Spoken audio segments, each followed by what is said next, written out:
Ladies and gentlemen, welcome to the Court-Martail Podcast. Introducing your host for this evening first. He is the host with the most from the West Coast, the Bay Area Brawler, Skyler Greenberg. And his partner, he has colonized, energized, and revolutionized the podcasting wrestling world today. Your Colonial champion, Sean Mcmahon.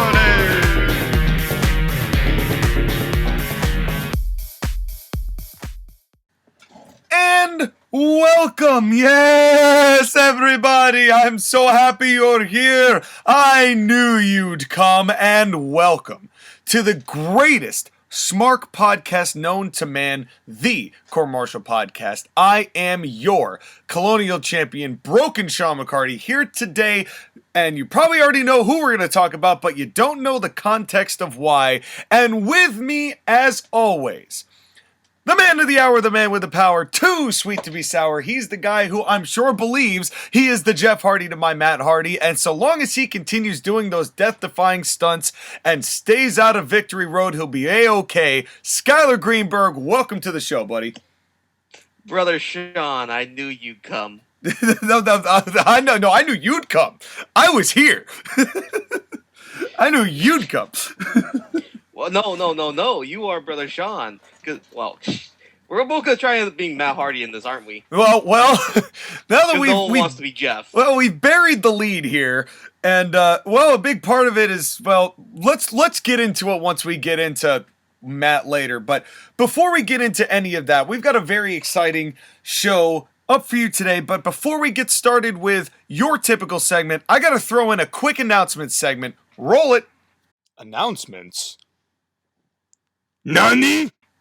Okay, just so you know, this is where we're planning to do this. So I was looking at the calendar, and it looks like the Christmas Day, which is the day that we were doing last year when we live streamed the Grapplies.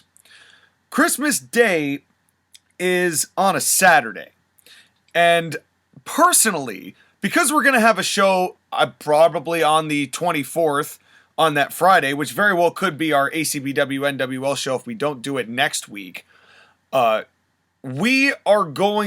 personally believe that instead of doing it on the Christmas Day, because Josh again might join us, that we will probably have that be the very last episode of 2021 that airs on Friday the 31st, New Year's Eve. Right, and right before WWE's first pay-per-view of the year, Day 1. Day 1. Because what a brilliantly dumb pay-per-view name that is, but so classically WWE. But we will be here on Day 365. That's right. Sponsored by the Usos. That's right. Day 1-ish. Who may or may not be on that show. But we'll probably will be. But we'll see what happens there. But in any case, just so you know, if you have any nomination categories that you would like to have us add when we're discussing the round table regarding best and worst match of the year, regarding the best and worst wrestler of the year, the most improved, the most regressed, the fattest, although only one person's going to win that. And oh, no, it's a competition this year. Oh, that's true. It's true. We do have a few candidates. But but the Grapply for the greatest man who has an entire Yo Mama joke framed around him, that's a shoo-in. but in any case, we will... Well, how did you know I was going to talk about him today? Oh, well, how could we not? But let's not delay it any further with our idle chatter. Roll that Wrestle News intro, baby.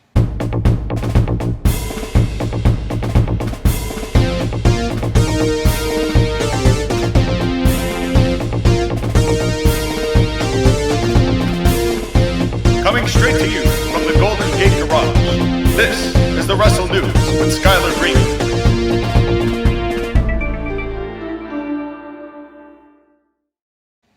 That is right, folks. It is the news of the week with your Bay Area Brawler, Skyler Greenberg, at your service. And as we were hinting to, we're going to talk about everyone's favorite Pizza Hut-loving man himself, Chris Jericho. All right, what do we have?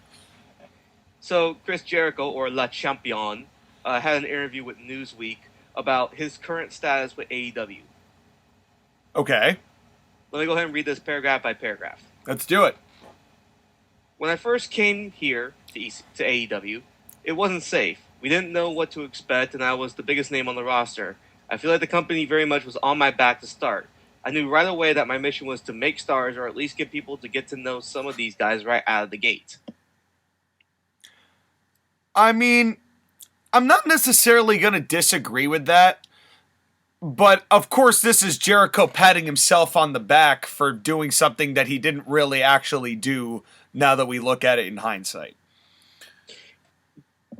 Of course, Chris Jericho was going to be the biggest name. They didn't have that many people. Yeah, that initial AEW roster. Yeah, what was the competition? Joey Janela? Yeah, exactly. Oh, God. Then that's not to take away from Adam Page or MJF either, but they were not at the level of Chris Jericho. That's not a knock or a criticism. It's just a fact. But the idea of him making stars. Yeah. Like he did with Fandango. Remember how well that worked? Fandango. Oh, please stop. Go. Please stop. This is not necessary. Let's just breeze by this and continue with the next paragraph. Anyways, I'm very proud of it because I've been in AEW since day one. Now the company is safe. People know they can come here. They can make money. They can get ratings, and they can have great matches. There are wrestlers who can come there to have great matches. Not everybody can have great matches, but again, I don't necessarily disagree with that. I don't know whether safe is the right word, but I mean safe as in the whole. We didn't know whether or not AEW was going to survive because it was a new company. Right. Even though they had a strong financial backer, they weren't sure if people were going to like it. Right. I don't necessarily disagree, though. I mean, it is, considering what AEW's roster has developed into, it's a lot more interesting and lucrative with the talent pool now than it ever has been. Okay, well, are you ready for this one?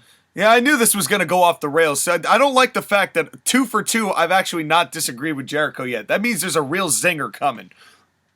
I'll always take great pride in that, and I'll always take great pride in the fact that now I can be in Ireland on tour with Fozzy, missing a couple of weeks of Dynamite, and I don't have to worry like I did before.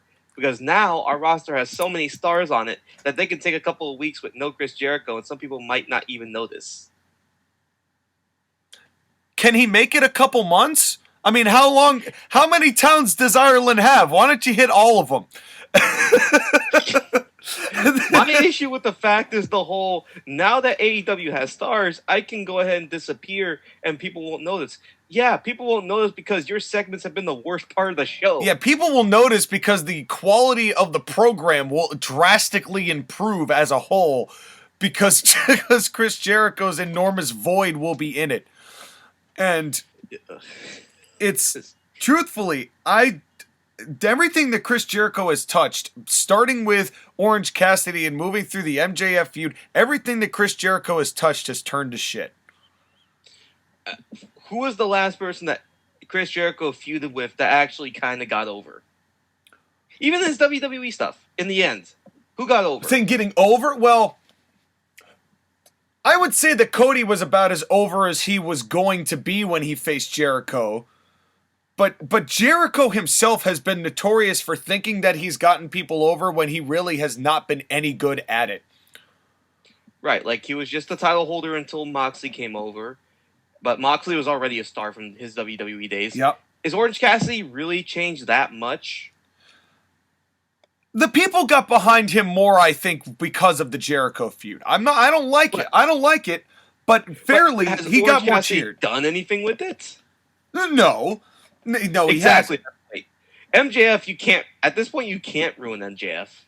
Yeah, well, MJF Jericho tried. MJF, yeah, exactly. Despite Jericho's best efforts, MJF is somehow still the most interesting guy on the roster whose last name isn't Danielson or Punk. Or Kingston. Who Jericho was rumored to be feuding with next. I was going to say, who he's going to try to latch on to and sink into the ground. But hey, maybe Jericho can rock some sort of gigantic black eye tour with Fozzy, because I just want Kingston to just deck him one. Just for fun. And then let me go ahead and finish this.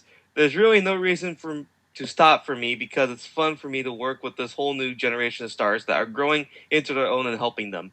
I think when you kind of live in the now, it makes things a lot better, a lot more important, and a lot more special in what you are doing. I think we've done a great job with that, and we're really only just begun in a lot of ways. If I didn't enjoy it and I didn't have fun with it, I wouldn't be effing doing it. Well, his gut is certainly verification of his living in the moment attitude. He's driving down the road, he sees a Wendy's, picks up a couple Baconators, goes down the road, sees a Waffle House, takes a stop, has a couple waffles, continues down the road. Well, he's in Ireland right now, so he's probably doing what? Fish and chips every night. Probably having a couple of Guinnesses on the way. I was going to say, is as much scotch as his belly will allow. And you keep doing you, Chris Jericho. You keep stroking that ego. You keep stroking that dick, saying how good you are. Well, none of this interview is anything that I don't already expect Chris Jericho to say. You know what I mean? It's like I think we've come to understand exactly how Chris Jericho views himself in the grand context of professional wrestling, lest we forget that before AEW even had a show, Chris Jericho was saying, oh yeah, me coming to AEW is like Hogan coming to WCW in 94. The ego on this man is past the Empire State Building. Like, at this point, Chris Jericho is probably going to take credit for having Danielson and Punk come over. Yes. And not the amount of zeros that the checks that Tony Khan is writing. I invented straight edge, but don't adhere to it. But I invented, remember the feud with Punk and Jericho? That's when CM Punk got invented. Yes. And that was the first time that Jericho accused Punk of drinking. Oh, man. The absurdity. Because your dad's a drunk. God damn. Oh, Chris, Anyways, go have fun, Fozzy. Go tour with a band, and I hope you get some tickets sold. And Eddie Kingston breaks your nose. That too. We're going to go ahead and move on to a trio of guys who have led one of the premier brands of wrestling for a while, NXT. Alrighty. So there have been some status updates to certain wrestlers who are on the NXT brand whose contracts were going up. Okay. Let's talk about them one by one. Sure. So first, Roderick Strong most likely has re-signed with WWE and he's staying with them for a while. Really? Yes. Let me ask, has Roddy been really featured any recently on NXT? He's the head of the Diamond Mine and he's currently the NXT Cruiserweight Champion. I know it's one of the least prestigious titles WWE has, but it's something. It's something. I feel like Roddy, he's probably going to stay with NXT at least for a little bit until they decide they don't want him anymore, but I feel like he's gonna stay there. He's comfortable where he is. He's comfortable where he is. He's not getting any younger. And realistically speaking, let's say he did go to AEW. Where do you put him and how do you feature him? Well, let's go ahead and move on to the next guy so we can continue this conversation. My understanding is that Kyle O'Reilly's contract has ended and the expectation is that he will not be re-signing. Where he'll go with where he'll likely team back up with Bobby Fish and potentially get involved with Adam Cole, hopefully, so that, the Young Bucks can get as far away from Cole as possible and we can actually like Adam Cole again. Right, and it leads to the whole Adam Cole and his undisputed friends teaming up against Kenny Omega and the Bucks when Kenny Omega comes back. Which I mean, it'll be garbage, but at least it'll be undisputed garbage. Exactly. But that's the thing though, is that do you feel like Roddy should have stayed with WWE, or if he's gonna go, or if he should have done the Kyle O'Reilly route and not sign and go to AEW to hang out with Cole and Fish? I just think he'd be lost in the shuffle in AEW. In a weird way, I just don't think, because he's obviously got a lot more personality than he did going into NXT when he first got there. They brought a lot out of Roddy, and I think that's partially why he's not leaving. Because Roddy got a lot better, and there's very few people you can really say that they have gotten that, but he got a lot better, exuding charisma. because of NXT. He's always had the work rate. He's always been strong as an ox, but the charisma was always lacking until NXT brought that out of him. I don't think that he shows that or displays that or gets put into a spot, considering how thick AEW's current talent pool is. I don't think he would end up being in a spot where he would be more valued than he is currently, and that's saying something. Right. As much as WWE NXT has changed, he is still very much a part of that mid-card of NXT, and that is a spot he's always going to have. Yes. It's not likely he would get that spot in AEW. Like, what's his ceiling with AEW? The TNT Championship? Maybe. Because the thing with Roddy Strong is that as much personality as he's shown, he's always kind of been like the third or fourth most important member of Undisputed Era. Yep. As much as I like Roddy. But there's a reason I drafted him fourth after the fact.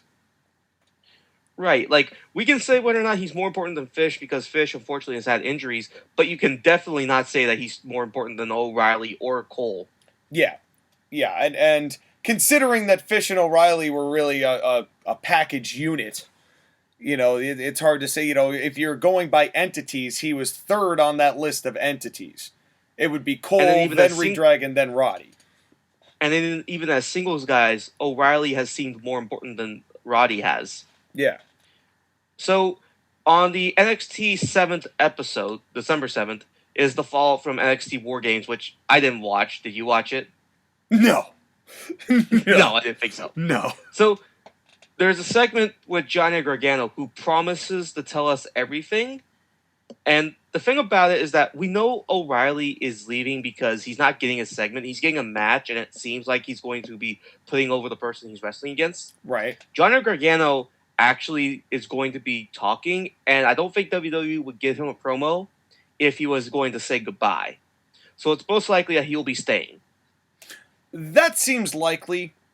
I think, weirdly, that's one of those few guys that even if Vince sees how painfully small he is, he's probably like, well, Hunter would be really pissed at me if I got rid of Johnny at this point. Maybe I'll wait a little bit and then get rid of him. But if I get rid of him right now, that ain't gonna end well. Now, as far as what he could announce, if he announced, I'm here to stay, that kind of falls flat. He could announce that he's taking time off to be with his wife because his wife is about to give birth to their first kid. Right. Candice LeRae, by the way. Or he could announce that he could be going to Raw or SmackDown. Which would be equally as lame. It would be lame, but at least it's a progression for Gargano. Because Gargano on NXT has kind of been stale. I agreed. Like, this is one of the problems with NXT no longer being a developmental company and guys like him and Ciampa and the Undisputed Era staying for way too long. They stayed for way too long, and now there's no stories to tell with them. And they need freshness, and a new place will probably help them out, especially in Gargano's case. But what does he do on the main roster? Who do you pair him with? Well, if Kevin Owens and Sami Zayn are gone, I feel like Gargano could fill that role. Well, kinda, but Gargano is not the promo that either Zayn or Owens is. But he would be the workhorse. He'd be able to put the work in, but I don't see him being put in a feud of any sort of level of seriousness at all. It doesn't help that he's very small. That too. That definitely too. But I mean, just given the way that Ricochet's been treated, and we all had very high hopes for Ricochet. Gargano Ricochet tag team. That would probably be exactly what they do. I can't imagine that he'd be doing anything other than low card tagging. I mean, it's a wait and see, really, to be honest. Well, good luck, Johnny. If you're heading up, good luck. Yeah. So, we're going to do a quick note and then one final piece of news. Okay. The quick note is that UpUpDownDown will be doing a live stream tomorrow with Xavier Woods. The reason why this is noteworthy is that this is the first new content from UpUpDownDown since a month ago when we reported that they were stopping to make content because of issues with paying Xavier Woods for his IP. Now, what's this live stream going to be of? Do we know? Video games, obviously, for Up, Up, Down, Down. Well, yeah, but I mean, do we know what the live stream, like, what the game is, or like what? Because there's gonna have to be some sort of level of this is what's been going on since we've left, and okay, it just says that it's a live stream that's happening tomorrow on Up, Up, Down, Down. I don't know what they're gonna do, but they're probably gonna do something. Well, it might be interesting. We might have a follow-up next week about this episode of Up, Up, Down, Down, because we might get some information, some juicy titty bits that we may not normally get, or we may have a little more insight into that story, because I feel like there's still more that we don't know regarding those third-party deals and the pay and all that jazz. It's going to be very interesting to see how this all comes down. Right, because in an era where Twitch TV exists and YouTube live streaming and podcasting, Xavier Woods' Up, Up, Down, Down channel has been the only third-party thing that WWE has even allowed. Yeah. And it's kind of interesting, all things considered, how that works. Well, and we'll have to see what happens after this, because clearly there was some dispute about it when there was finally the I've had enough from either Xavier or from WWE. I don't know who initiated this, but we're definitely going to be in for some news going forward regarding these two entities, and we'll have to see where Xavier Woods lands if this ends up being too much of an issue. Right. Now we're going to move on to the final piece of news involving one Jeffrey Hardy. All right. What's up?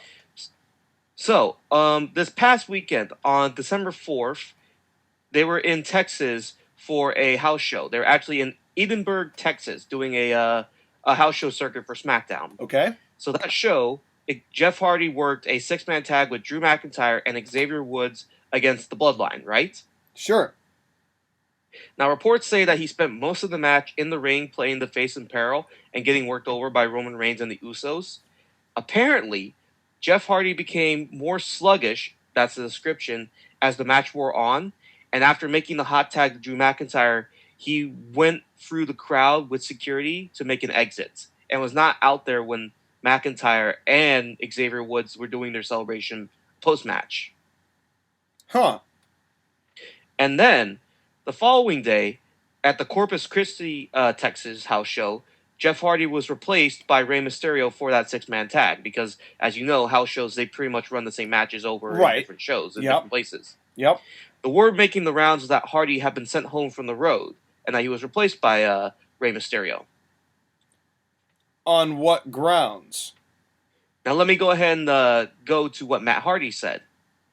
Okay. Now, on a Twitch stream on Monday afternoon, Matt Hardy said he's spoken to his brother and that Jeff is okay at home. Matt declined to go into any details about what happened or why his younger brother was reportedly sent home from WWE's weekend house shows, saying it's not his story to tell.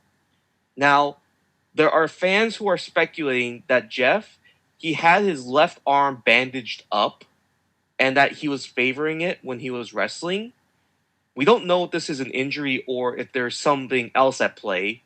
It's unfortunate we have to say that, but it's Jeff Hardy, so we have to imply it. Right. Now, because this happened in the middle of the match and not at the beginning like Victory Road famously happened, right, it's likely that it's not a drug thing or a alcohol issue, but more likely an injury issue. Right. That's kind of the vibe I get out of this, is that something must have happened where maybe something, maybe something up with his heart. Maybe he was having some sort of issue, breather or something with his lungs where he wasn't getting enough air into him. There's something that was fatiguing him pretty drastically throughout the match. Right, and the footage don't know. is kind of interesting. It's hard to see because fan footage is very tough. Yeah. But, I mean, it's like a 13-minute match. It is what it is. Have you seen the match, by the way? No, I have not. Right. I am watching it now. I don't see much. I just see that Jeff Hardy is kind of struggling. Maybe he got blown up at some point, or there was some sort of issue with him. Yeah, I'm again, kind of like with the whole Charlotte and Andrade thing, like, we could speculate about what's what's going on with Jeff, but I don't want to make it seem like, I don't want to make it seem like there's something there when there might not be. I would like to believe that that pills or something like that had nothing to do with it. Right. This could just be a case of the fact that Jeff Hardy is in fact 44 Yeah. and has a lot of miles on that body. Yeah. Even with his adjusted style, he still takes pretty significant bumps. Right. I think it may have just been an issue of he wasn't feeling it. He wasn't feeling very good, and he took himself out of the match, which is probably for the best. Yeah. Let's hope so. Let's hope so. Right. It's just weird that he had to do it, but he was able to power through it, and if he's able to power through it, that's good. And it also tells me, it's not like the match stopped or they forced him to tag out or anything like that. If he still took the heat and was still taking the heat, and was able to make the hot tag.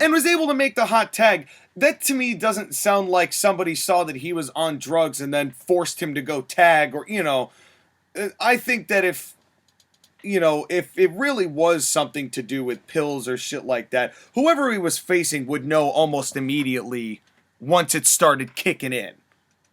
Right. Also, we should mention with Jeff Hardy that he's had some good performances recently involving that triple threat match with Damian Priest and Sheamus at the at TLC, like Extreme Rules, sorry. Yep. For the U.S. title, and also when he was wrestling the Survivor Series match, particularly his section against Seth Rollins. Yeah. Yeah, no, he's been putting in quality work, but that's also partially why I think it's probably more injury related, because he's been going on a tear lately. Right, and he's going up against some tough guys like Sheamus, Damian Priest, and Seth Rollins. They're not the smoothest guys in the ring. They can be a little bit stiff. Well, especially Sheamus. I wish the best for Jeff. I've never had any ill will against Jeff. I really hope that it is as innocent as we are making it sound. Right, I hope that Jeff is okay too, because right now he's on a bit of a career renaissance, and I want to see that continue. Me too. I would hate to have his career end on something like that, Yeah. So let's hope not. But the one thing we know about Jeff Hardy, and Matt too occasionally, is that these two are known to take it extreme, as Team Extreme. But there's one thing that takes the extreme out of an extremely potential money-making idea, and that's when you sterilize something that's meant to be gritty, and we're talking about our topic today. WWECW. Why didn't it work? What did we like? What didn't we like? And what is its legacy? Now that we are 11 years away after WWECW's closure and the emergence of NXT, the game show. Let's start at the beginning, shall we? What are your thoughts overall of WWECW? I feel like there were good intentions with WWECW because at the time, WWE still had kind of a big roster and they needed more space. So they figured, why not have a third brand or a third show and put whoever we're not using on that show? Well, that's certainly what it turned into. and conceptually, that's good. I personally think that a lot of this, the reason WWECW became a thing was Vince saw dollar signs in revitalizing ECW after the first two one-night stands went the way that they did. AKA nostalgia cash grab. Yeah. I mean, in all fairness, though, the 2005 one-night stand still felt like ECW. It had the talent, it had the grunge, it had Paul Heyman talking about weed, it had the flip-off from Eric Bischoff, the big brawl at the end, where the Blue Meanie got his face caved in by JBL. It had a lot going for it. And I think Vince saw the dollar signs and was like, let's reboot it, pal. We can make some money off this. And then the second one with Cena and Van Damme and Edge and all of both of those shows were quality programs. But it was very shortly thereafter when you knew what WWECW's identity was going to be? Well, I think part of the issue was that it was not a faithful adaptation of ECW. Now, let's be clear. The original ECW, the one that ran in the 90s, it took a lot to watch those shows. Have you seen them? I've seen a few.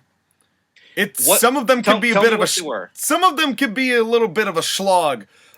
Just from, my particular taste in pro wrestling, because it is a whole lot of throwing shit at each other and it's a mess. There are some shows, you watch some of the TV shows, they are just all over the road. But then again, 97, 98, they had some quality programming. They had some great matches. They had some good angles. There was a lot of the fire, the flaming tables and all the Guga and added stuff. And Joey Styles, one of the few lone commentators that actually made it work. But a lot of those shows were all over the road. And the main thing with ECW in the 90s was that it was very much a niche audience. It was a niche product, and it was for fans who wanted to see that extreme, hardcore, very bloody, sometimes torture porn-esque wrestling. Yeah. And they wanted to see that wrestling. And what also made it and separated it apart was that it was, in its essence, almost just a giant middle finger to the big companies, because we're going to get so popular with a very dedicated audience on guys that neither company really wants or they've already plucked, and the grittiness of the people involved and the whole tone of that show was grit and underground and third rate. That was the whole gimmick of the thing. And that's what made it so popular with people who didn't want the, pre-Attitude Era WWE sterilization with everyone had a job and, Skinner and T.L. Hopper and Isaac Yankem DDS, or WCW, which was also fairly clean and sterile, but was featuring older guys like people we've seen all the time, like Hogan and Savage and Flair. And there was a group of folks that didn't want that. They wanted the grungier, grittier, no-name, make them stars, feel their appeal. And unfortunately, even with Vince funding ECW, Vince McMahon would never and could never grasp the flavor of what made ECW successful. Well, it's because the times were changing. It was now the mid-2000s. It had been, maybe 7 or 8 years since that original audience was watching ECW. It grew up. A lot of the fans that watched that old ECW, they wanted to see still that type of style wrestling. But that's a type of style wrestling that normal people couldn't watch. Right. Because you couldn't put the things that they did. Like, you put New Jack on TV in 06, you're going to get canceled. Yeah. Oh, yeah. Well, then again, he did show up randomly for TNA a few times. But in all fairness to New Jack, it's like he knew when to dial it back and he knew when to just let it loose. New Jack. And then the other thing, too, is that there were just circumstances that happened that made it so that ECW couldn't be big. Like, RVD was arguably one of the biggest original ECW wrestlers that WWE had. Yep. That was headlining that brand. When he beat John Cena, that reaction and getting the double titles, right? Enormous. And then he got popped. Yeah. Yeah. Well, there was a number of things that pretty much doomed WWECW to fail. The first being Vince just couldn't grasp what made ECW popular. So when he rebooted it, it was going to be more sports entertainment, but darker lighting. And once people discovered that it was just going to be another Raw and SmackDown, nobody gave a damn. 2 words: the zombie. Ooh. Yeah, because they were on Spotify. If you want to go listen to ECW shows, no, they were on Sci-Fi. If I can actually say the words I'm trying to say. They were on Sci-Fi. And the second that you saw that, and you knew they were going for the cartoony horror, quote-unquote quasi-horror BS that they wanted to incorporate with their extreme wrestling, the second that he came out, everybody understood what WWECW was going to be about. And then Right. immediately from there, they started integrating as much, like you said, talent that they just had that they needed to get rid of somewhere. This was the leftover, here you go talent. Yep. Now, 06, 07, but then here's the thing. In 08, 09, and 10, ECW started to find a little bit of a niche and did things that Raw and SmackDown didn't do that we have to acknowledge. Which by then, but it's also worth noting that by then, WWECW, it would look to nowhere near what it would eventually, what it used to be. The actual name of ECW was all but destroyed at that point because it was just ECW was the name of another WWE show. Right. It was just it was a hollow name of something that right. It clearly wasn't. But let's talk about the good things that it did. The first thing is that it was only an hour show, but what it did is that it used its time to the best of its ability. And the main thing is that it did things that the other shows didn't do. For example, they had squash matches with local wrestlers. Yep. You almost never see that on Raw or SmackDown anymore. Yep. Yeah. Ever since James Ellsworth.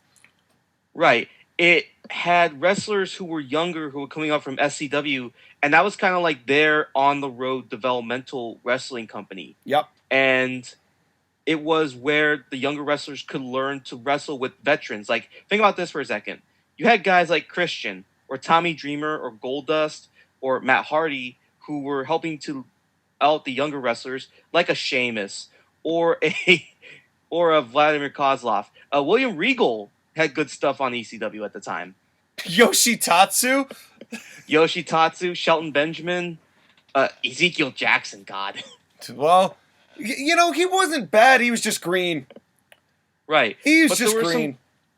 But there were some interesting wrestlers who were on that show, like Sheamus, Lance Archer, who eventually was Vance Archer. God. Yep.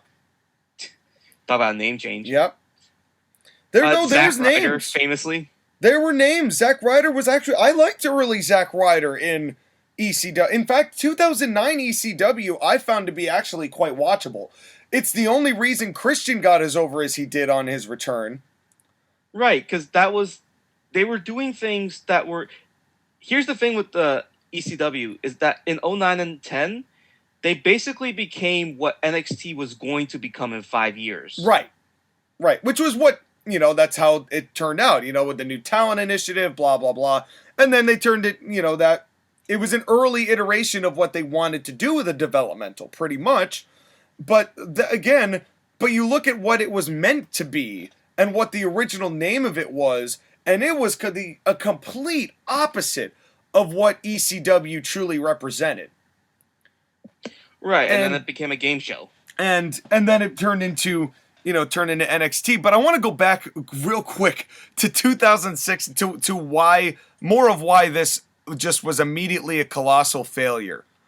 Because we can't, despite what it became and the proactiveness that it became in 2009 and 2010 and what it led to, 2006 featured the Big Show as ECW champion for most of 2006. Big WWE guy. Then it had the December to Dismember pay-per-view. That was where it died. Notoriously, WWE's worst drawing pay-per-view of all time that got Paul Heyman fired. And I feel bad for Paul, because how are you supposed to say, this is our intensity, this is our ECW, the grit, the grunge, when you've got an Elimination Chamber whose only ECW original in it was Sabu? Right, and this is late career Sabu. He wasn't what he was. Yeah, so. And the rest of it was Test, Bobby Lashley, who ended up winning it, who was the most WWE guy to win the ECW title. And then Vince McMahon won it, and that was the end of that. Oh, God, yeah. But hold on. We have to talk about one match. One match that personifies ECW, and I'm so glad you did not pick it for Match of the Week. The Monster Mash. The Monster Mash. It was a graveyard smash. 2007. Great Khali, Mark Henry, Big Daddy V and Kane. Folks, you guys are lucky that I didn't think to make this the match of the week when I set this up. And honestly, it's for the better, because the match that we are going to review just in a couple minutes is a lot better. A lot better than that than that monster match. But stay tuned, that could be their match of the week next week. That's right, just wait. If Sean decides to be a demented son of a bitch. That match is a 5-finger stinker, and it's bad. It's so bad. It's easily the worst match that WWECW put out. Well, then again... No, hold on. You cannot say that, because I'm sure we could find something. I'm sure we could find some. That Miz and Shad Gaspard match wasn't very good. That match was pretty rough.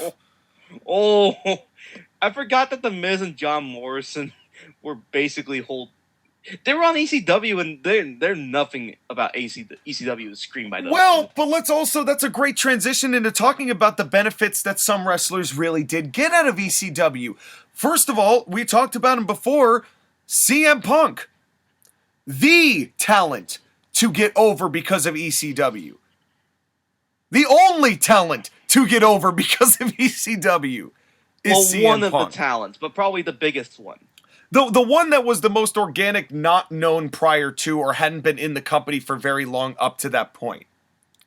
Right, like CM Punk was probably the most original. He was the closest thing to a homegrown ECW talent that they had, because he was a Paul Heyman guy. Yeah. Then, what it did for other wrestlers that may not have had those opportunities on the main roster. As ridiculous as it sounds, Chavo Guerrero.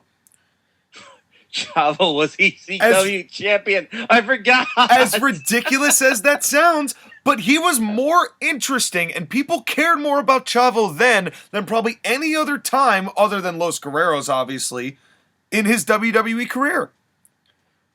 People gave a damn about him at that point. John Morrison, you mentioned it before, ECW champion. His feud with Punk was pretty large. It was a big part of what got Punk over. Right, Christian and Tommy Dreamer, both of those guys really came in and helped out late stage ECW. Yep, and even still, Sheamus is obviously, his start was big, and I honestly recommend all of you, if you can, try to watch a little bit of that Sheamus and Goldust feud. Underrated. That was the first feud that Sheamus had, and that's the exact reason why you have a guy like Goldberg there. Not Goldberg. Oh man, could you imagine Goldberg in WWECW? Oh God! That would have ended it. That would have ended it long before the Battle of the Billionaires or any of that jazz. That would have been like, they would have actually shut WWECW down that 2006. That would have been like, all right, we tried, we failed, let's move on. Oh God, wait, hold on. I'm checking something real quickly. What? I'm looking up old matches of ECW. Do you want to know who one of the local talents that Sheamus ended up wrestling? I probably do know this, but please. ECW, October 20th, 2009. Sheamus versus JT Quinn. This man would eventually become TJ Perkins. Wow. Man, he looks so small. That's a guy who Sheamus should be beating in a couple minutes.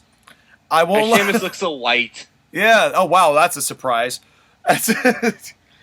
Sheamus is a guy where if you stare into him and then stare into an eclipse, you'll actually get your eyesight readjusted.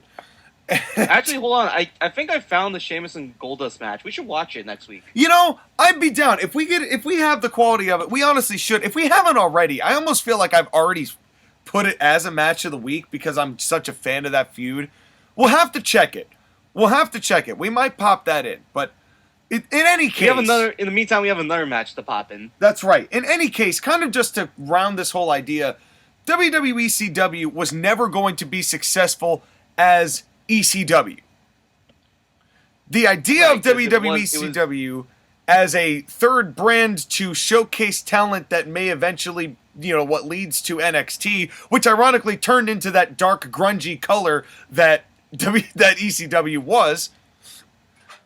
But Okay, here's the real question. If ECW from the beginning was NXT with that black and yellow, do you think they could have succeeded?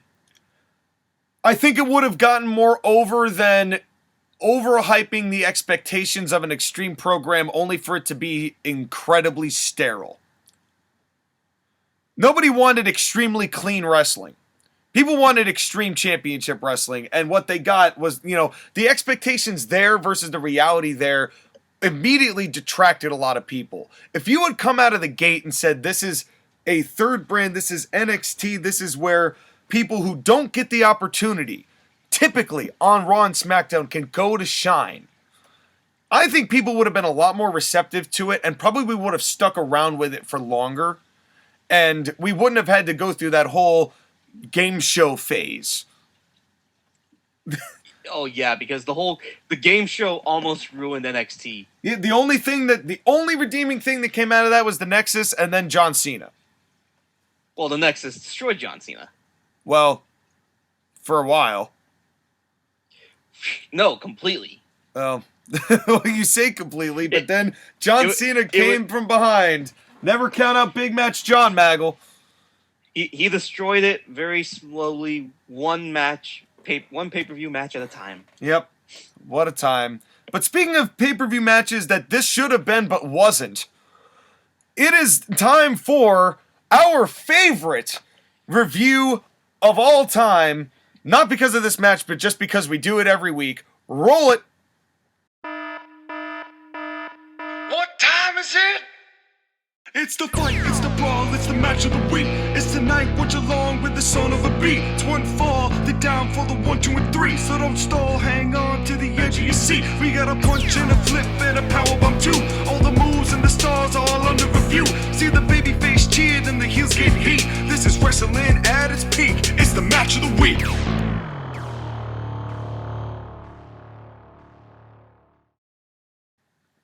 That's right, folks. It is the match of the week. We have actually not done one of these in, 3 weeks now? Because it's been about a month. Because we had 2 pay-per-view reviews, which we were heads or tails on that one, and ACPW versus NWO, which both received critical acclaim. And now we get this matchup. At the very beginning of 2009, it is Matt Hardy as ECW champion, also kind of an indicator of what WWECW was at this point, going up against Jack Swagger, the All-American American. What were your thoughts? Another Jack Swagger match. At the very least, you picked the right era of Jack Swagger. I picked the best Jack Swagger. Exactly. This match was better than it had any right to be.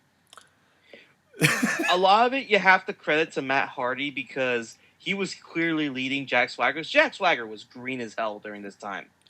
Yeah, but I gotta give him credit. For us who are looking for that stuff, it's easy to spot. But if you were just watching and seeing this for the first time casually, you wouldn't know it. No, Jack Swagger looked like a veteran. He was wrestling at this point for like 2 or 3 years. Jack Swagger was actually good. I think he was good as the cocky jock. I'm better than you because I'm so smart and I'm so strong. And my athletic prowess is obviously superior to all of you. That was so much better. And honestly, I liked this gimmick more than I liked anything that involved We the People. Except for Zeb Coulter, because Zeb Coulter is a treasure. I love Dutch. I will always love Dutch. I will always love, no knock on Dutch. But I would have rather had Dutch and him just, I would have kept the We the People part of it completely out. Because as soon as he got into that, his career just plummeted. Well, first, again, weed, and then his career plummeted. Got into weed, and then Cesaro saved him, and then it launched Cesaro. He got caught with weed. It wasn't the weed that was the problem. He got caught with weed. That was the problem. And right after he won the world title, like dude, think. but in any case, no, he didn't win the world title. He got a world title shot. Well, no, he won the belt. He won the belt, and then he had to lose it like the month afterwards. Oh yeah, you're right. I forgot. Yeah. He won the belt, then weed, then lost, then the career went downhill. Sorry, there's a couple of different eras of Jack Swagger's career. But before any of that, we had this Jack Swagger, and this Jack Swagger was entertaining to watch. Now, he wasn't the world's greatest heel. I will admit that. But that's also because he was young and inexperienced, that he didn't know when the times were to kind of stop and let the fans know how bolsterous he was. But that didn't stop the fact that he was wrestling a very psychologically sound match with Matt Hardy throughout this. It feels like Jack Swagger's best attribute was his psychology. Like, there's no problem with any of Jack Swagger's moves or wrestling or thinking. Not in this match, which is why it's kind of sad that it feels like it's really regressed since, because I think that he may just not have been around the right people to instruct him as to protect himself and, Vince. Well, I mean, that too, but I think it was also like, he got stuck, the one thing that he's been accused of is not having very much charisma. I think that's true because give me a Jack Swagger promo. I remember the one where he talked about people not liking him because of his speech impediment, and him being mad because of people not liking him because of his speech impediment, when he clearly has more athletic skill than anyone else. And that was an ECW promo. And then they did a rib because he did have a speech impediment, and he had to go, I do not have a speech impediment. Yep. That was because, WWE can't help themselves when they find something or use something like that, but... Although I will say this, let's talk about Matt Hardy for a little bit. This is actually Matt Hardy's still in kind of good shape. This is when Matt Hardy's in good shape. He's about to enter the feud that really got him over with me. And that is his feud with Jeff. The 09 Jeff feud. Yes. Yeah. That feud was instrumental in me really gaining the appreciation and respect for Matt Hardy that I've had all the way up until the past couple of years. And right. It's... Now, these two... Go ahead. Sorry, continue. These two... You could, like you said, you could tell that Matt was definitely leading this, but it's very... Matt definitely knew when and where and how to take the bumps, and knew when to slow this match down so that the heat kept going, but there was still plenty of flurries to be made to give more hope spots. And then, the work of the shoulder was perfect. I loved that spot where Matt's, they're on the outside, and instead of immediately pulling him into the ring post, he puts his foot on the ring post and just wrenches the arm. It was stuff like that. What I loved about Jack Swagger's healing here is it wasn't necessarily doing underhanded tactics. It was more, he was just yanking Matt around. He was just using his brute strength to just jerk him around and toss him wherever he wanted to. It was brutality. Jack Swagger's offense in this match was a lot of, oh, that looks so uncomfortable, because it is. Yeah. He was brutalizing, he was working on Matt Hardy's left arm. It was targeted abuse. Yeah.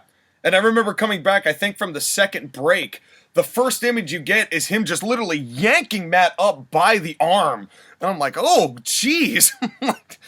It takes a lot for me to actually pop for that kind of thing. And that was what I loved. And I was watching WWE at this time.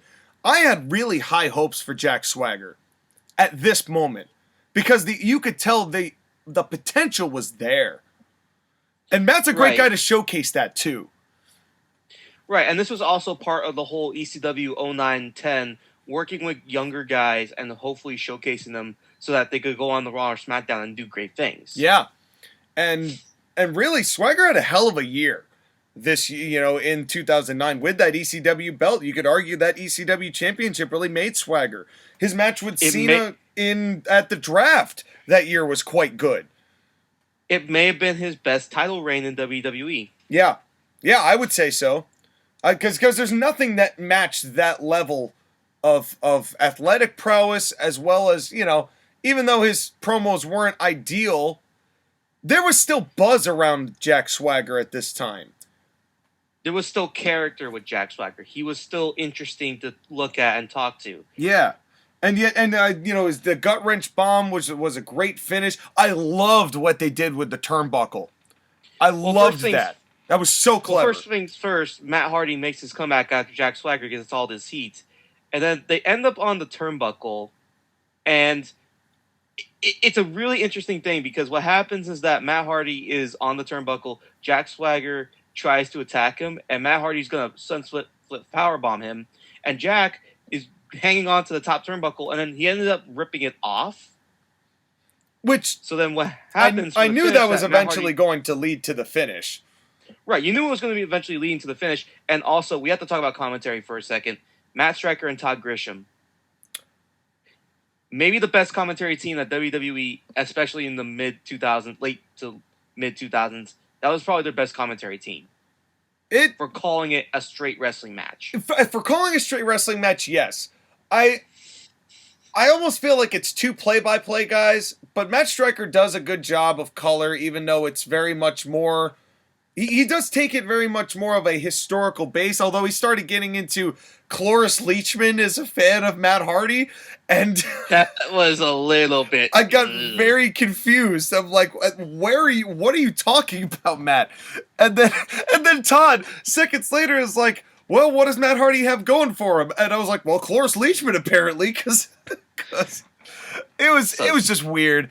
And that's the thing with Matt Striker is like he tries to make extended references and analogies, and sometimes they land, and sometimes they just do not.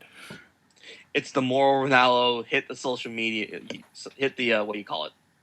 Hit the social person trend. Anyways, the finish for this match is that Matt Hardy goes up to a turnbuckle, the near turnbuckle, and is about to do a whisper in the wind.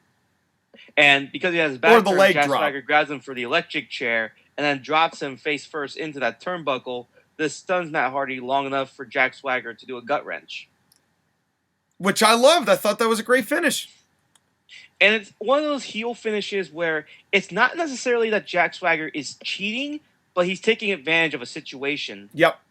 Exactly. And it's what you should do as a heel. Yeah. And I loved that finish. I mean, I enjoyed all of this. There was really nothing I disliked about these two wrestling each other.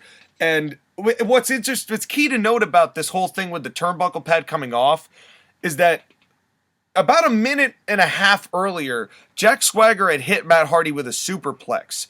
The reason they were over there was that Jack Swagger was going for another superplex, and Matt Hardy countered it, which is where he gets to the sunset flip and then the ripoff. So it was already a callback of Swagger going to the well one too many times. And this is kind of just leading back to how well psychologically thought out the spots were in this matchup. Right. Both of these guys did a good job. Was this a great all-time match? No, but it was a serviceable main event for a TV show. Yeah, it was a great TV show. It was a great TV finish. Something I would like to have close my program if I were running this show. If you had this on ACPW, this would be a great main event angle. And who knows, maybe you'll take it too. Maybe. We'll see if Matt Hardy has a career after December, but we'll get to that another week. Well, that's because he's wrestling's finest. And we'll see what happens there. Which, by the way, speaking of, it is apparently this is the second week of December. But we're still going to push it to the fourth week to do ACPW versus NWL. So Christmas Eve is actually when we're going to have our ACPW NWL show. So next week is our Christmas present to you. That's right. And so next week we're going to have another regular show like this, which will be kind of holiday themed still. You know, we'll get... Because you're going to find the worst holiday themed battle royal possible. Maybe. The one where Hornswoggle won and then asked Santa Claus to be able to talk. Oh, Christ. I forgot. I had blocked that out of my memory. Well, now it has to be the match of the week, right? Oh, God, no. Well, okay, if I was going to put you through the insufferability of that Monster Mash Battle Royal, maybe we'll find a comfortable middle ground and find a halfway decent Battle Royal. Was there ever a Divas Santa Little Helper match? Oh, yes, I do remember that. Was that Raw in the or the early 2000s? Somewhere around there. Yeah, I remember that too. They were all in nightgowns, I think, for whatever reason. Stacy Keibler might have won it because legs. That's why. Hey, those legs have been with George Clooney. Don't disrespect the legs. Yeah, I ain't disrespecting those legs at all. Those legs were a big part of my childhood. I ain't disrespecting nothing. I ain't gonna disrespect nothing about Stacy Keibler. I hope you're listening. I hope you're listening. Anyway, speaking like Stacy Cleaver's gonna listen to a 150-person podcast. Well, YouTube channel. You just never know. But speaking of mid-2000s women, there is a woman who dated our superstar Spotlight in that same pool. That was a terrible. That's as good as I got today. It's as serious as I got today. But my transitions, as bad as they are stronger than death. Just like this guy, Matt Hardy. Now, I have talked about Matt Hardy in a Spotlight previously on my own, back when I was running things solo here. But I want to talk about Matt now because the Matt Hardy from the time that I talked about him then and Matt Hardy now are two very different Matt Hardys, as stellar a career he's had.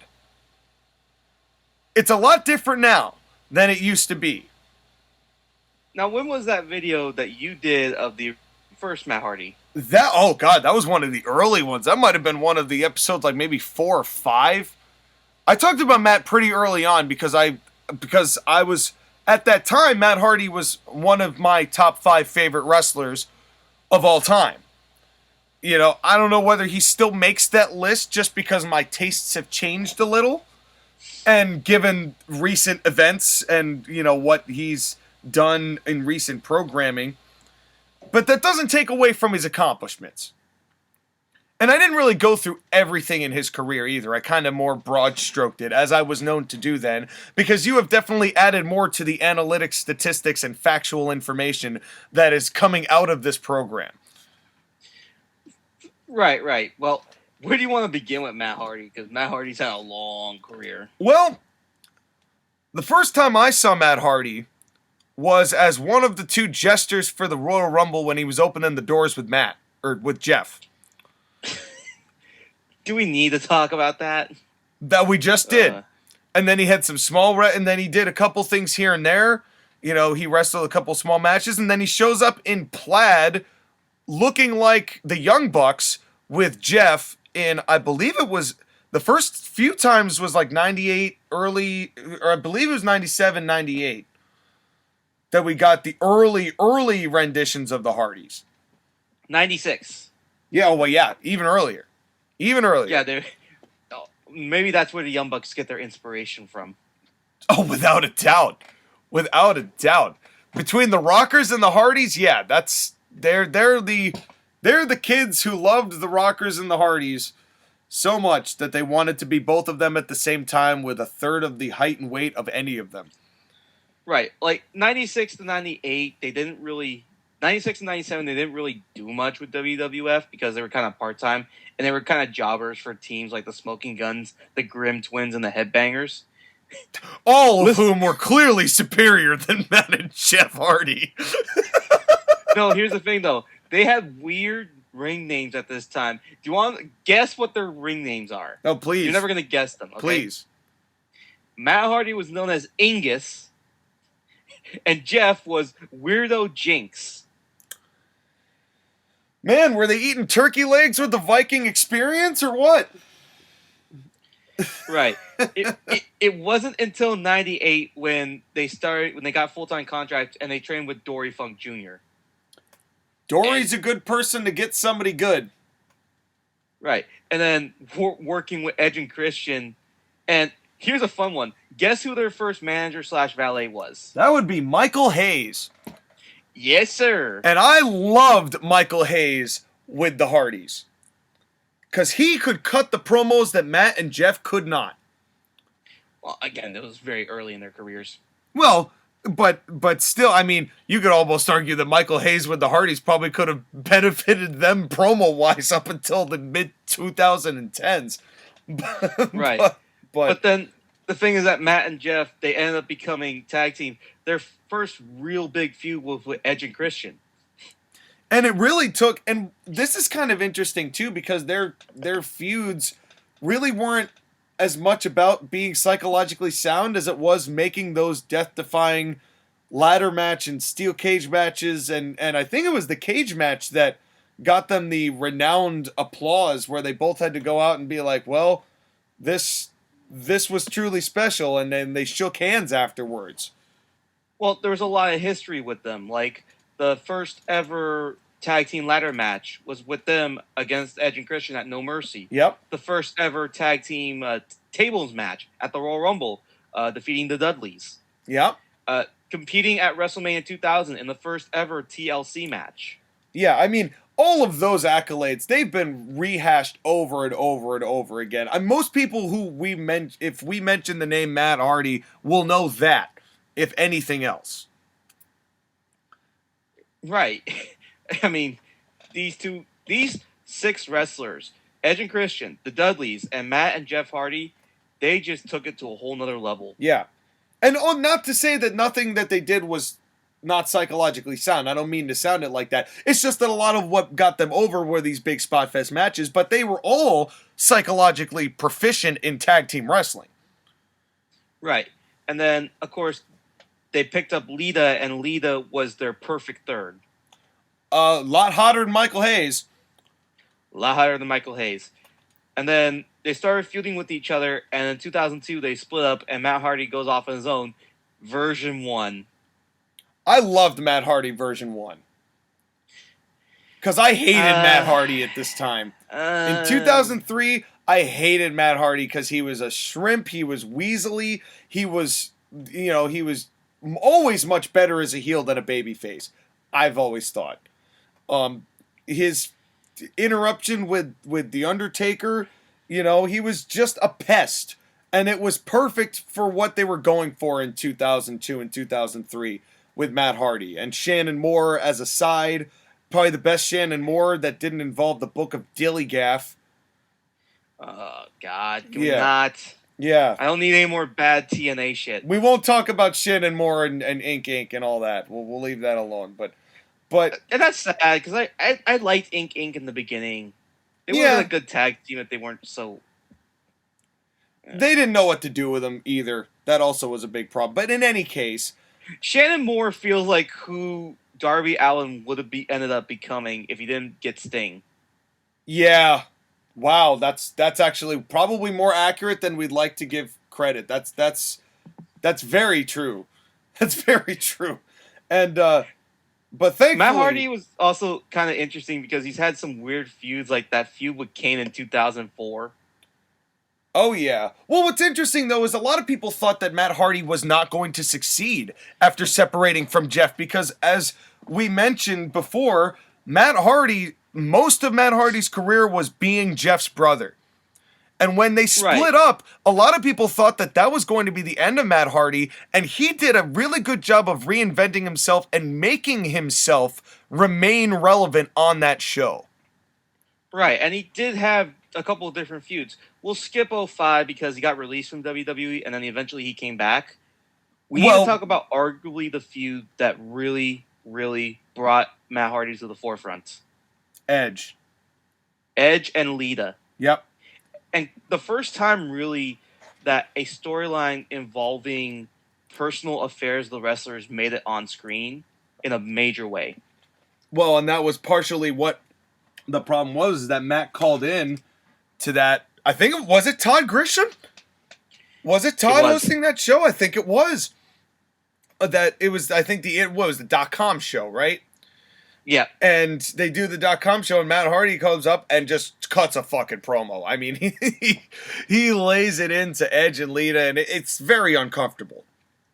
And I wouldn't be... It's very uncomfortable, but it was also, you couldn't look away. That was what we were looking for. Yeah. We were looking for the realism, and I know Matt got the short end of the stick, but that feud was really important because it launched Edge into becoming the Rated R superstar. Yeah, it did wonders for both of them, honestly. I mean, and Matt, unfortunately, he kind of just ended up treading water in a lot of ways following that because they didn't know how to capitalize on it.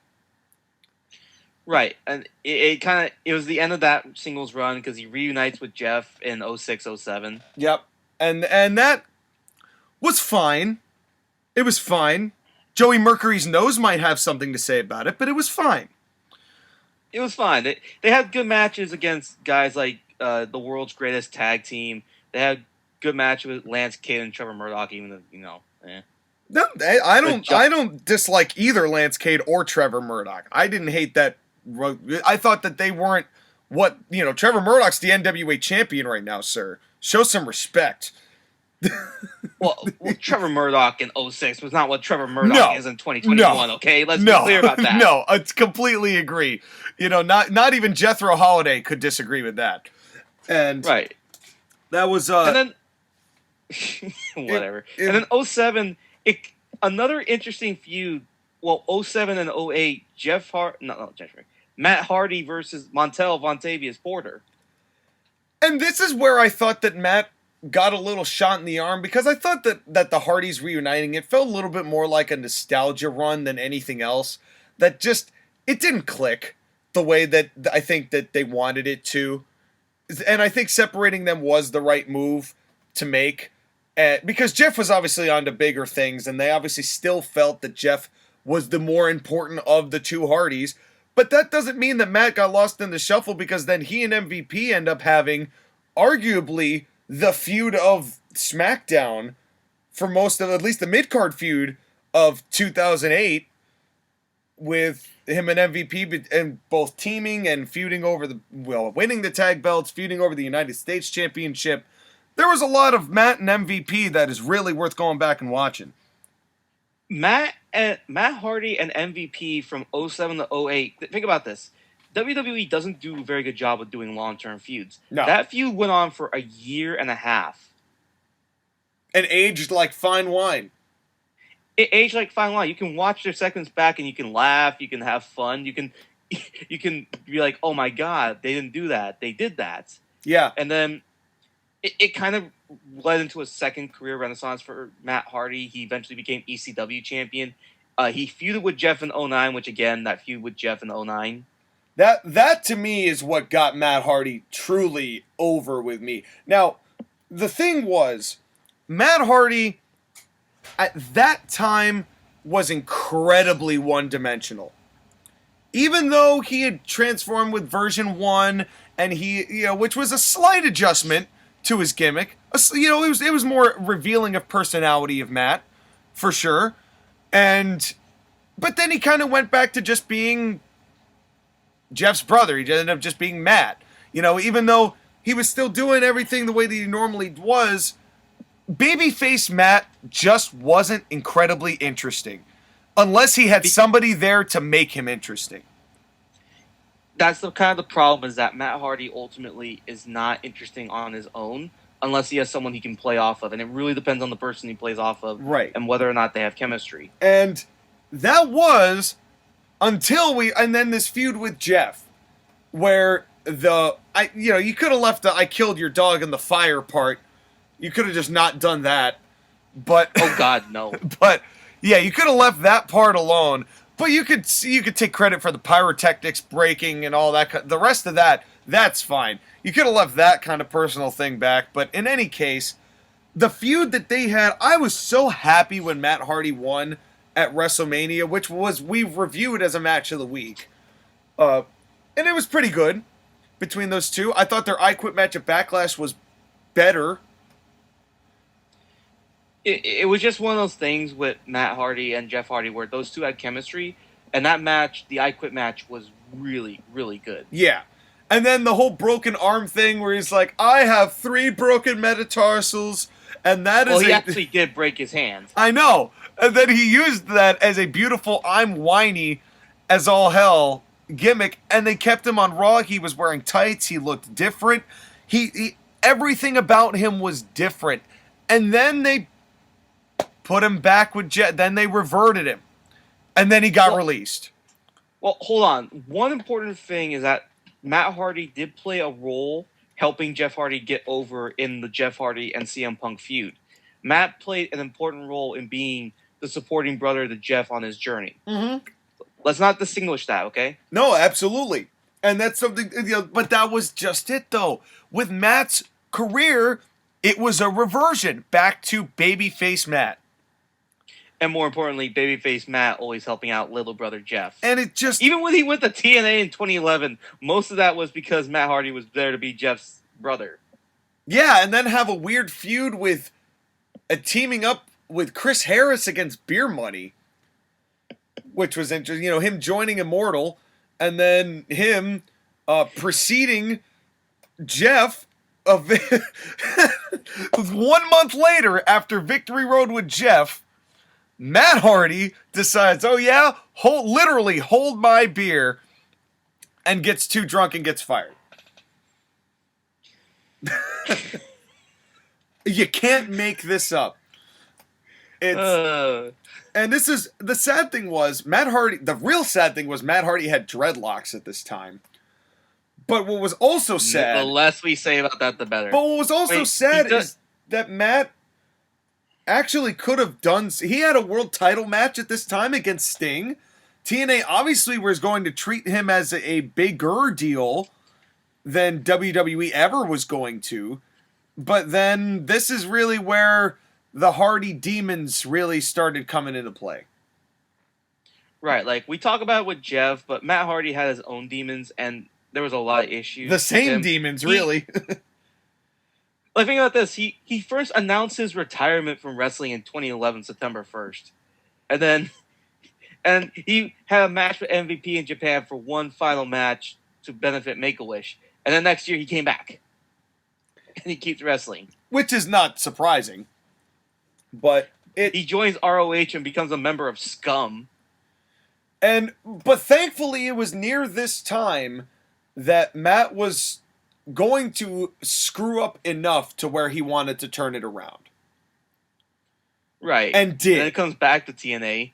Yep. And in 2013 and 2014 with Big Money Matt and all of these things. And this is actually the time, 2014, in 2014, I actually met Matt Hardy.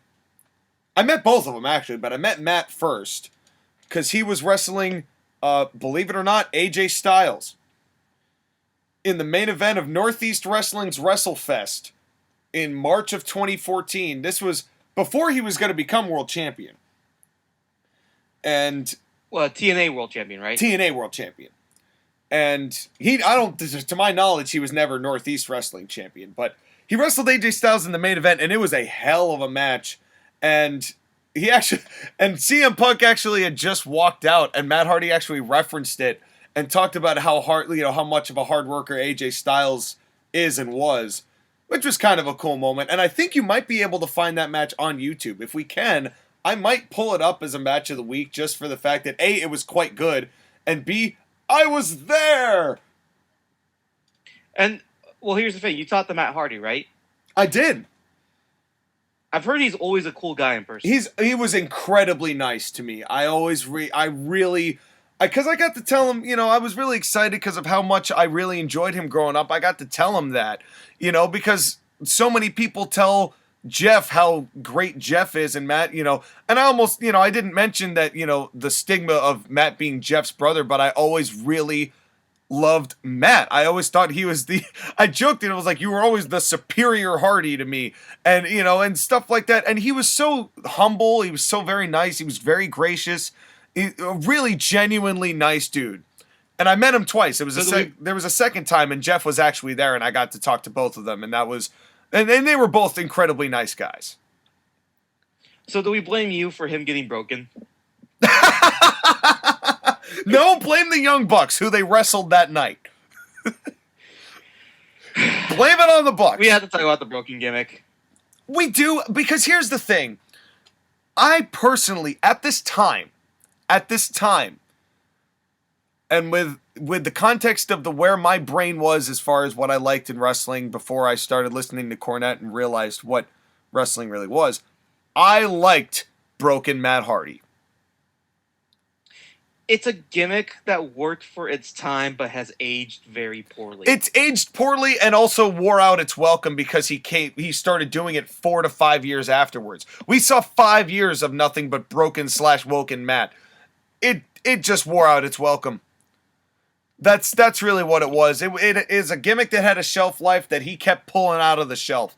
But at the time, it was so bad it was good. You know, that's what the final deletion that he and Jeff had. I keep screwing up their names, but he and Jeff had was so funny. It was because it was so bad. It was so ridiculously awful that you didn't even know what the hell end was up. But that ended up becoming what made it so good. And as a result, Matt Hardy, for the first time, became more important than Jeff. And Jeff became Matt's brother. It's weird enough to think about, but yeah, Matt Hardy with the broken gimmick was more hot than Jeff. Because at that point, Jeff was starting to get kind of boring too. Because we had seen it. Because we've seen Jeff Hardy wrestle a lot. So it was one of those things where Jeff just was not interesting compared to what Matt was doing. Yeah. And then Matt went back to WWE in 2017 with Jeff. Which was awesome. What a moment. WrestleMania 33. That was the highlight of the show. Was them coming back and winning those tag titles. That was... Name me the other... I mean, was that the year that Rollins and Triple H wrestled? Yes. Okay, that match was also pretty good. Long, but good. Well, no, the match of that WrestleMania was AJ Styles versus Shane McMahon. Oh, yeah. That match was also weirdly good. But I remember this WrestleMania. It was a weird WrestleMania. Nia Jax versus Charlotte Flair versus Sasha Banks versus Bayley for the Raw Women's title. Yeah. Oh, and here's another one. Roman Reigns versus The Undertaker. Was that also Owens Jericho? It was Owens Jericho. Jesus God, what a WrestleMania this was. This was a fun WrestleMania. Brock Lesnar versus Goldberg. No. Yes. That was 33? Yes, for the Universal title. Yeah, that's right. That's right. Yeah, that was a... Mania 33 was a fun show. It was a fun show. It was show. a weird show. It was a fun show. It was just stupid that Roman and Undertaker was the main event. Yeah, because that match just ended up being sad. But in any case... Wait, hold on. Was it the main event? Yeah. Oh, yeah, it was. Yeah, it was. Yeah, and that's what made it sad. But in any case... But Matt, he went through this broken deal, but it overstayed its welcome. The tag team with Bray was fun, but again, went too long. If anything, I think it was a downgrade for Bray Wyatt. And it weirdly, Bray Wyatt at the time needed Matt. Because Bray was stale as hell at this point. And Matt Hardy showing up and actually them tagging was a shot in the arm for Bray. As much as we don't want to admit it, Bray Wyatt needed Matt Hardy. I would argue he didn't, but we can talk about that another time. But think about the feud that he just got out of. He just finished up with the big old Bugs Randy Orton. Oh yeah, that was at this WrestleMania too. Yeah. God damn it. Yeah. So Bray Wyatt was not in a good standing at this point with WWE as far as what they were doing with him. I would say that it was necessary. At this point, it was necessary. And it's not necessary as it's stuff in AEW. Well, yeah, because the thing with AEW is that I feel like him and Jericho. It's ironic that those two ended up in AEW. I feel like those two have kind of tarnished their legacy a little bit based on the quality of their work in AEW. I knew that it was doomed to fail the second that he teleported on the first show that he arrived. I knew it was not going well from there. And then it was, let me do a costume change in the ice machine. And then it was the tag team ultimate deletion thing that they did with... First things first, Stadium Stampede. Right. And then it was the Broken Rules match at All Out, the one with Sammy Guevara. Yeah, oh yeah, and then that feud, which was just a disaster. That whole feud was just a straight up disaster. And the Elite Deletion. That's the it. Fucking match where him and Shane Helms looked at each other, and Shane Helms asked, "Where you been?" And Matt said, "Oh, I had to get out of the other company first." Yeah, long-term storytelling. Long-term storytelling. And then, who was it? It was Sammy. He's like, "Get out of the mud. Old people will think this is a mud show." And they would be right. And they would be right. And then Gangrel showed up. Which was probably the most interesting part of that whole thing. Because Gangrel showed up, cut a promo that was actually halfway decent, and then left. And I'm like, you know what? I think I remember giving this show like a 1 out of 10. You did. I don't think we even reviewed it. No, we did. I gave it a 1 out of 10. You gave it like a 3 or something. Or Yeah. a hard 4. Yeah. We hate it. And then Joshua gave it a 7, which started that whole gimmick of me hating Joshua and wanting to choke him every single time he gave AEW a good show. Yeah. Review. And how things have changed. But sadly not for Matt, because Matt is now I'm the constant gimmick, I'm the shyster gimmick. Where He's head of the Hardy family office. Yeah, where I'm screwing over people like Private Party and Jack Evans and Angelico, but they're actually cool with it still, so... And feuding with Orange Cassidy. Yeah, so unfortunately, it's just... Matt's not gonna do for anyone in AEW what he did for Jack Swagger. Because it's a different situation, and he came in at a time when the silly stuff was the only way that people were going to remain cheering for him, and once that flare died down, and there was no way this late in his career that he was going to be able to revert that or change that. Which is why he's not really wrestling much anymore, and he's doing stuff occasionally, but he's now working with Private Party and these two goons. It's sad. It's honestly sad, but I can't really say that Matt Hardy deserves better. I think it's one of those things where you have to recognize as a wrestler that at some point your time has come and you need to retire in order to save the legacy of your career before it becomes a joke. Like, I think Undertaker is one of those guys who he didn't retire soon enough. He should have retired earlier. Yeah. Chris Jericho is one of those guys, and Matt Hardy's another one. Yeah, sadly, I think that I wouldn't have minded Matt as a manager if he had actually had like a finish to his career and then moved over to being a manager. That wouldn't have been a problem. But just the way that it all went down just completely soured the taste of anyone of Matt Hardy, and it's really a shame. It's because there's a lot of good in Matt Hardy's career. There's a lot of good in Matt Hardy's career. It's just a shame that this is the place where it's probably going to end. You don't see another return to WWE? And even if he did, at what capacity? For one haphazard match with Jeff teaming with somebody else where they get to wave and then get inducted into the Hall of Fame? That's probably going to be it. Like, he's 44. Who knows how much longer he's going to be able to go with the miles on his body. Yeah, it's like, and I like Matt a lot. I will always be grateful for getting to actually meet Matt and talk to Matt and enjoy, getting that. That was very special to me, and I've always been a fan of his career and always will be. But it's just that there are certain periods that you're going to skip when you're going back to your kids telling them how great Matt Hardy was. Yeah, it's just his career is what it is. It's never going to be considered one of the best careers of a professional wrestler. It is certainly storied, and he's certainly got a lot of highlights to it. There's certainly a lot of good. It's just one of those things where you have to acknowledge the bad. Yeah. He's great, but he's not an all-time great. He's a solid wrestler, and that's all you can ask for, really, in wrestling. Hey, you know what? I'd give anything to have the kind of career he's had. Because it's certainly something where he will always be remembered. Which is, in a lot of ways, sometimes that's all you can ask for. Yep. And speaking of remembering, hopefully you will remember to tune in next week when we do this all over again. Because it's time to go to our first commercial break. Skylar, thank you for coming through and talking about Matt Hardy and bearing through WWECW.